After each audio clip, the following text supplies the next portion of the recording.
started, shall we? So, as you know, I'm Angie Rupert, founder of Rupert Law, and we handle exclusively E2 and E1 visas. And most of the time when we do these types of things, we're always talking about the E2 visa. But today I wanted to do a live about the E1. We're starting to get more and more questions and queries about the E1 visa. It is an amazing visa. Don't tell anybody it is my favorite visa that the United States offers. I think it is amazing, but you have to meet the requirements. And sometimes the requirements take a little bit of time. Okay. So the E1 is for someone who, well, we'll talk about that in a second. Let's kind of start by saying this. So if you know that you are from an E2 treaty country, go ahead and check to make sure that you're from an E1 treaty country. Now, it is true about 90% of E2 countries are also E1 countries, but there are a few that don't offer the E1. And then there are a few E1 countries that do not offer the E2. Greece, I'm looking at you. So if anybody here is from Greece, the E1 is a possibility, the E2 is not. So there are a few of those. So just make sure, even though you might be a member of an E2 treaty country, you may not have the E1 available. So double check that online. That depends a lot. Okay, so that's the first thing I want to talk about. Let's talk about the E1 visa in general, right? What is the E1 visa? So the E1 visa is for those who have a company that already exists. Now, for the most part, those companies are going to exist in your home country. Not always, but for the most part, right? I have a business in Italy and I am selling necklaces. And I'm shipping all of those necklaces to the United States, and people in the US are buying the necklaces from my Italian company. We're making the necklaces in Italy. Okay. That's a classic E1, right? Another one, a very classic E1, would be something from services, right? Hey, I am a consultant and I build websites. I work in France. My company is in France. My employees are in France, but a lot of our clients are in the US. They're contacting us and saying, hey, can you make this website for me? Blah, blah, blah. US clients are paying my French company. The work's being handled in France. The money's coming from the US to France, and all of the website services are being sent to the United States. Okay. That's a classic E1. All right. So if you fit into one of those categories, that would be a classic. There are also some that are maybe a little bit different. Maybe you don't have a company in your home country, but you have a company that's kind of running on its own in the US. I don't know. And this US entity, we did have a case similar to this, right? So there was a US entity. The owners did not live in the US. They had never lived in the US. In fact, they lived in other countries. But a they had a company in the United States that was kind of operating with one employee, and they were importing a bunch of stuff from their home country, like physical, tangible items. Right. And so the US entity had one employee. They were not in the US, right? Because they had no authorization to work, but they had this employee doing all of the work. The employee was getting all of these imports from their home country and then selling them to other companies here within the United States. So they were importing things from the home country. That was also an E1. All right. So you could kind of do it either way. Most people, though, have a company in their home country that is selling goods or services to US clients. Okay. So those are the most basic kind of classic E1 cases. All right. So let's talk a little bit about what is the trade. So for us, we always recommend that you have at least $200,000 worth of trade in the last 12 months, right? So you really should have already been doing business for at least 12 months before you apply for the E1 visa, okay? So that's a big difference, right? So for the E2, you say, hey, I'm getting ready to start this new business in the United States. For the E1, you say, I already have a business. And in fact, I've already had a business for at least a year. And we're already doing trade in the US. And the point of me going to the US is to increase the trade. I'm not shutting down my company in my home country. In fact, I want that company to make even more money. That's why I'm coming to the US, to try to get more buyers or more clients or customers. Okay. That's really what the E1 is about. So that's a huge difference, right? So we always recommend that you have at least 200,000 US of trade in the last 12 months. Okay. So at least 12 months worth of trade, at least $200,000 US worth of trade, and at least 6 trades. So one thing we want to make very clear is, let's just say that you had a company that makes very large machines, right? And they cost $150,000 each. And you have one US client that bought 2 machines, right? They got online, they bought the 2 machines, you ship the 2 machines over here. Wow, that's $300,000 worth of trade. But that's only one trade. That's not enough, right? They need to see continuous trade, a pattern of trade. So we like to have in the last 12 months at least 6 trades, hopefully more than that.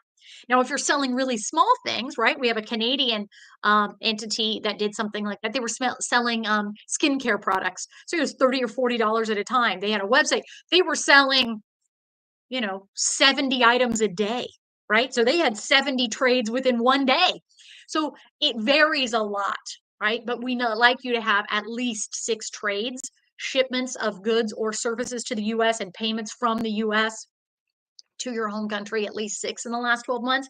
And for those of you who are doing a lot fewer trades at a high dollar amount, we like to see at least 3 clients, right? We don't want you to have one client in the US and maybe they pay you $30,000 a month for your consulting services, but you only have one client, right?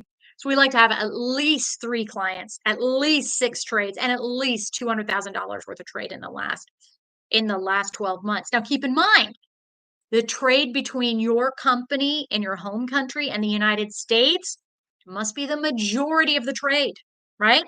So let's say this is actually common based on just kind of new trends, right?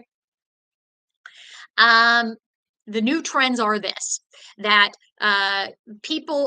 we actually have a current client, he hasn't applied yet, but a current client who says, hey, I have this company in my home country and it sells jewelry. And we order all of the parts for the jewelry from China. We assemble things in Canada. We ship them to the US and the US pays us and we ship to the US. Okay. That's fine. You can do that. But remember that importing from China is part of your international trade. So if you're importing $30,000 worth of stuff from China and selling it to the United States for $400,000, let's say, you're in good shape, right? Because you have way more trades, right? Presumably from China, you're not ordering one necklace at a time, you're ordering larger shipments. And you're then sending, maybe one necklace or one pair of earrings or something. So you have a lot of trades coming to the US, so way more trade. And of course, the value is higher, right? So you're ordering them cheap, you're selling them for way more. But you got to make sure, this is where it gets a little tricky, right? Okay, so you're importing from China, you're selling to the US, you're selling to Mexico, you're selling to the UK, and you're selling to Australia, right? Fine, even if the most of your sales are to the US, but you've got to add those sales to the other countries, plus the imports from China as part of your international trade, okay? And it's still 50% of all the international trade must be with the US. So that's just something to kind of keep in mind. I know it's a little kind of tricky and sticky and weird, but that's kind of how it works. So let's look at a few questions. Okay. So we have somebody who said, I'm a Canadian citizen. I have 12 years of experience as an IT consultant, and I'm not sure how and where to make the substantial investment. All right. So we're not talking about substantial investment. That's the E2, right? We're talking about an E1. But there are plenty of Canadian IT consultants. They say, hey, I've got this IT consulting business located in Toronto, and I have 15 clients. 4 of them are from Canada, the rest are from the United States. All of the work is happening in Canada. Be careful with that, right? We don't want the work happening all over the place. The work needs to be happening primarily in Canada. I have employees in Canada. The work's happening in Canada. Money's coming from the United States to the Canadian business. The Canadian business is supplying IT consulting to US clients. That's an E1, right? That's a classic E1. Obviously, you have to meet all the requirements and that type of thing. But that would be a scenario that I would, in my mind, I would say, you know what? This might be an E1, right? It's substantial investment in that. That's an E2. There's tons of information about E2s on our YouTube channel, so check that out. But for an E1, that's how you would do it, right? If you're an IT consultant that already has a business in Canada and tons of US clients, okay?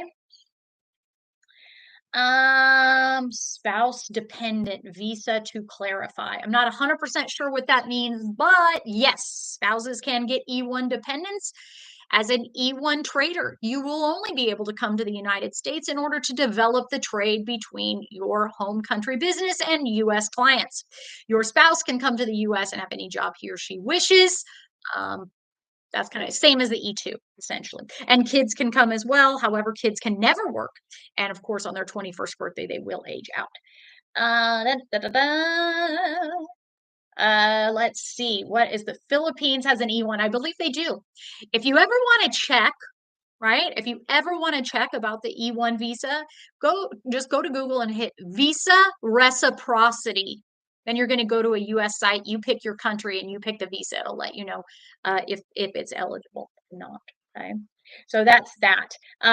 So let's see. We don't have any other E1 questions at the moment. E1s, just so you know, they're pretty rare in the world of US visas, right? There are about 7,000 a year. That includes dependents. Okay.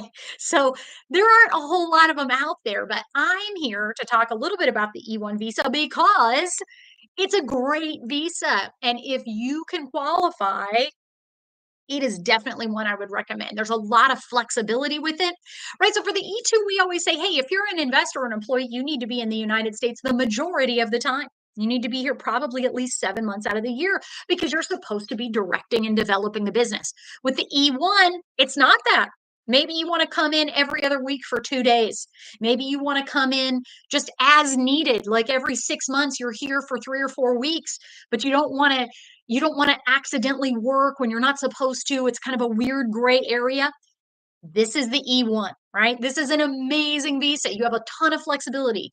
Now, of course, that depends on the treaty that the United States has with you, whether you can come and go as you please. That really depends a lot on the treaty. But for the vast majority of people who do E1s, Canadians have a lot of E1s. They are second, I think, in the world as far as the number of E1s. Mexicans also have a lot. Obviously, geography plays a huge role there. Lots of other countries have E1 eligible. They're just not that common. But I'd really encourage you to do some research regarding the E1 because they are amazing. Let's see here. I am in Poland, buying cars from the USA and selling in Poland.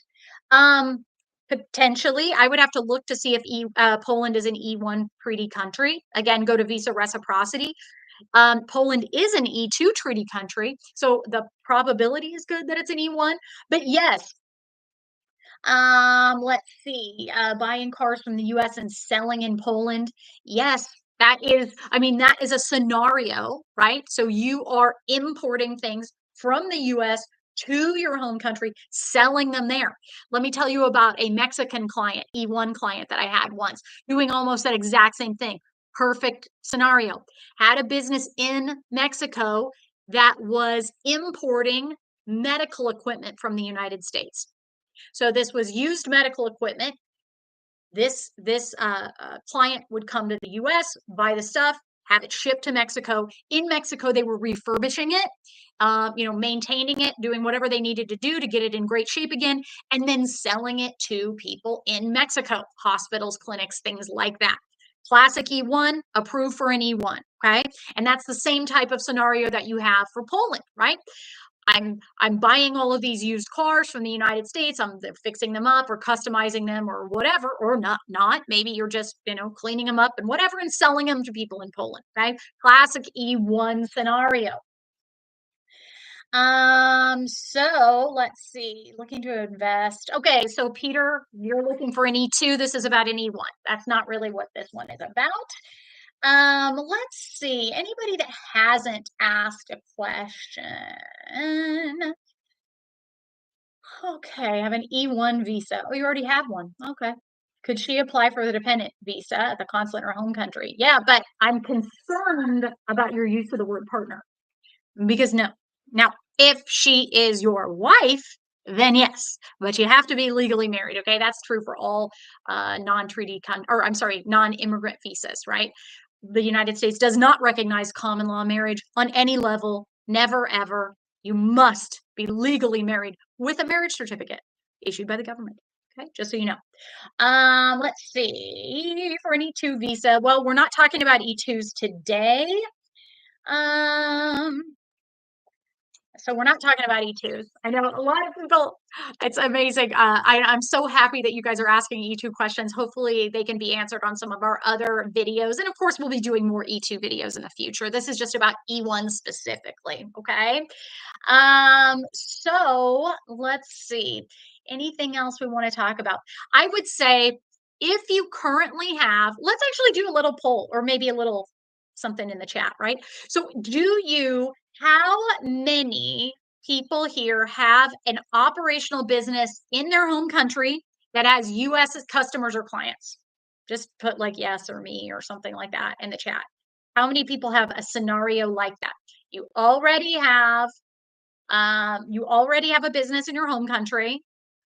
Your customers or clients, or a lot of your customers or clients are located in the United States. Yeah. Okay. Couple. Good. Good. Good. Good. So yes, if you already have that scenario, if I have two different screens here, so sometimes I'm looking in different directions. So I promise I'm paying attention. I'm just looking at the different screen. So if you have that scenario, I would really look into the E1, right? And I know somebody here already has the E1, so don't look into it, just do it. You've already got it. But for other people, I would look into the E1. Now, remember, you've got to keep this business in your home country operational, right? And it still has to be providing all of the goods or services, and the US is paying that company, right? So consider that. But yes, that's where I would really kind of dive deep. Have you been operational for 12 months? Do you have at least $200,000 in trade? Do you have at least 6 trades? Do you have at least 3 customers or clients?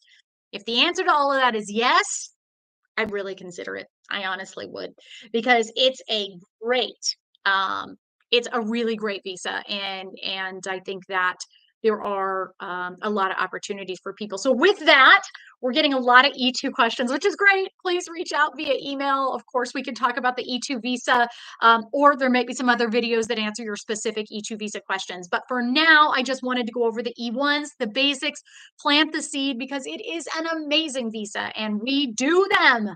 E2s and E1s. Now, if you're calling me about anything else, we send you on your way. But E2s and E1s, this is the place for those. And we are so excited to talk to you. So with that, yeah, reach out anytime. We'd love to speak with you about the E1 visa or the E2 visa, of course. And for now, I think we're going to wrap. Thank you all so much for joining us. Reach out. You have my email address. I'm sure it's all over the place, right? And the office phone. So WhatsApp, text, email, whatever, we'll get back to you. And away we go. So thanks everyone for coming today. Really, really appreciate it. Hopefully we answered your questions about the E1 visa. Thank you. Bye-bye.